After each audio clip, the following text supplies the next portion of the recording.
I'm happy to join with you today in what will go down in history as the greatest demonstration for freedom in the history of our nation. 50 years ago, a great America, in whose symbolical shadow we stand today, signed the Emancipation Proclamation. This momentous decree came as a great beacon of hope to millions of slaves who had been seared in the flames of withering injustice. It came as a joyous daybreak to end the long night of their captivity. But 100 years later, the colored America is still not free. 100 years later, the life of the colored America is still sadly crippled by the manacle of segregation and the chains of discrimination.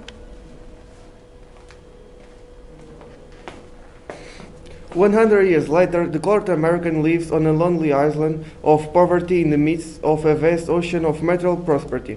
100 years later, the colored American is still languishing in the corners of American society and finds himself an exile in his own land. So we have come here today to dramatize a shameful condition.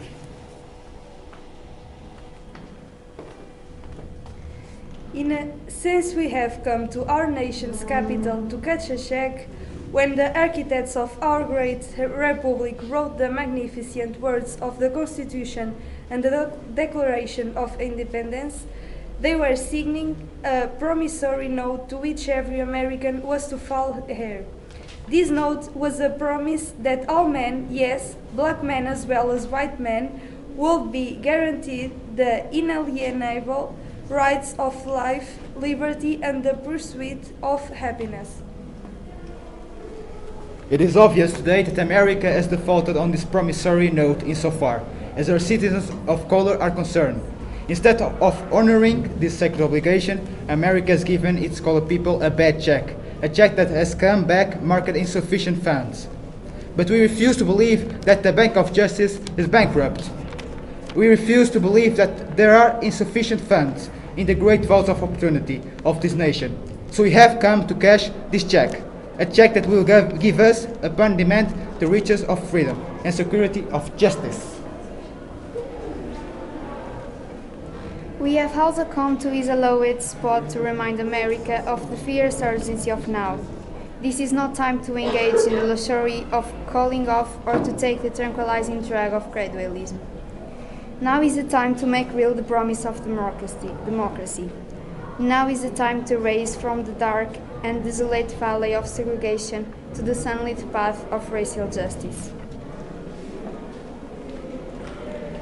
Now is the time to lift our nation from the quicksand of racial injustice to the solid rock of brotherhood. Now is the time to make justice a reality to all of God's children. It will be fatal for the nation to overlook the urgency of the moment and to underestimate the determination of its scholar citizens. This sweltering summer of colored people legitimate discount will not pass until there is an invigorating autumn of freedom and equality. 1963 is not an end, but a beginning. Those who hope that the colored American need to blow off steam and will now be content will have a rude awakening if the nation returns to business as usual. There will be neither rest or tranquility in America until the colored citizen is granted his citizenship rights. The whirlwinds of revolt will continue to shake the foundations of our nation until the bright day of justice emerges. When will you be satisfied? We can never be satisfied as long as our bodies, heavy with the fatigue of travel, cannot gain loading in the motels of the highways and the hotels of the cities. We cannot be satisfied as long as the colored person's basic immobility is from a smaller gate to a larger one. We can never be satisfied as long as our children are stripped of their self-worth and robbed of their dignity by synthetic for white only. We cannot be satisfied as long as a colored person in Mississippi cannot vote, and a colored person in New York believes we has nothing for which to vote. No, we are not satisfied, and we will not be satisfied until justice rolls down like waters and righteousness like a mighty stream. I'm not unmindful that some of you have come here out of your trials and tribulations. Some of you have come from areas where our quest for freedom left you battered by storms of persecutions and staggered by the winds of police brutality. You have been the veterans of creative suffering. Continue to work with the faith that unearned suffering is redemption.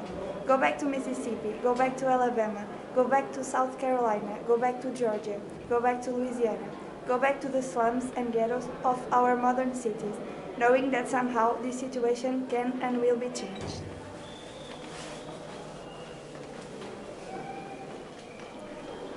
Let us wallow in the valley of despair. I say to you, my friends, we have the difficulties of today and tomorrow. I still have a dream. It is a dream deeply rooted in the American dream. I have a dream that one day this nation will rise up and live out true meaning of its creed. We hold these truths to be self-evident, that all men are created equal. I have a dream that one day out in the red hills of Georgia, the sons of former slaves and the sons of former slave owners will be able to sit down together at the table of brotherhood. I have a dream that one day, even the state of Mississippi, a state sweltering with the heat of oppression, will be transformed into oases of freedom and justice.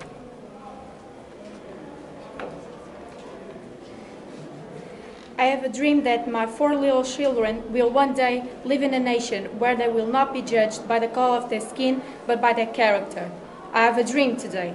I have a dream that one day, down in Alabama, with this vicious racist, with his governor having his lips dripping with the words of interposition and nullification, that one day, right down in Alabama, little black boys and black girls will be able to join hands with little white boys and white girls as sisters and brothers. I have a dream today.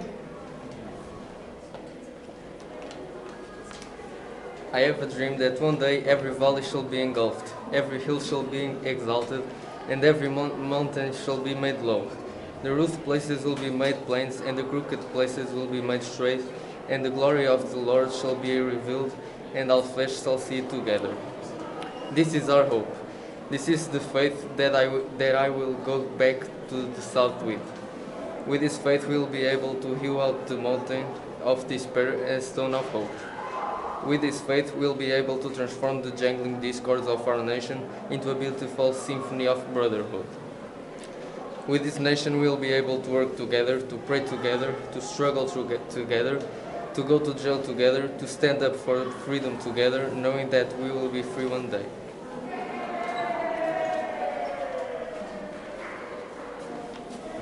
This will be the day when all of God's children will be able to sing with new meaning.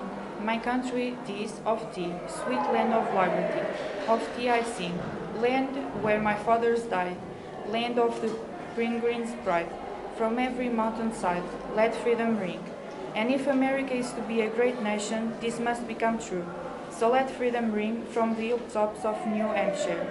Let freedom ring from the mighty mountains of New York.